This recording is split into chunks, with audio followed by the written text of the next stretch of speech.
बिस्मिल्लाहिर्रहमानिर्रहीम। सावा बसर मूं घणा घुराया हुआ जेके कटे मूं फ्रीज़ करे रखे छॾिया आहिनि। पोइ हिननि जो जेको अछो हिसो आहे मथियों उनखे फ्राई करे बसरनि में ॻाढ़ो दाग वांगुरु पचाईंदमि।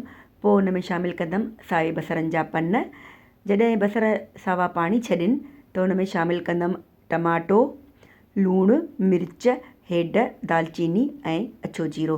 पोइ मिलाए हिननि खे ॻरण लाइ छॾे ॾींदासीं जेसिताईं हिननि जो अधु पाणी ख़ुश्क थिए ओसि ताईं इन्हनि खे छॾे ॾींदमि। ॿिए पासे मां थूम, साई, सावा मिर्च, सावा धाणा ऐं हुरॿे जा पन यानी सावा मेथीअ जा सुकल पन इहे कुटे उन्हनि में शामिलु कंदमि लीमे जी रस, धाणा, ॻाढ़ा मिर्च, हेड ऐं लूणु। थोरे लीमे जी रस मां मच्छीअ जे कतरनि जे मथां बि लॻाए छॾींदमि।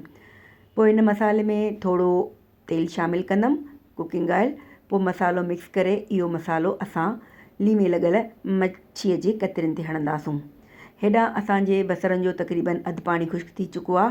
पोइ उन में शामिलु कंदासूं पटाटो कटियल ऐं मथां हुन जे सहे छॾींदासूं मच्छी मसाले लॻल।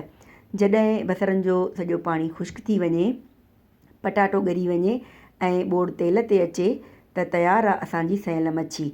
आख़िर में लाहे प्लेट में मथां लीमे जी रस बुरकींदासूं।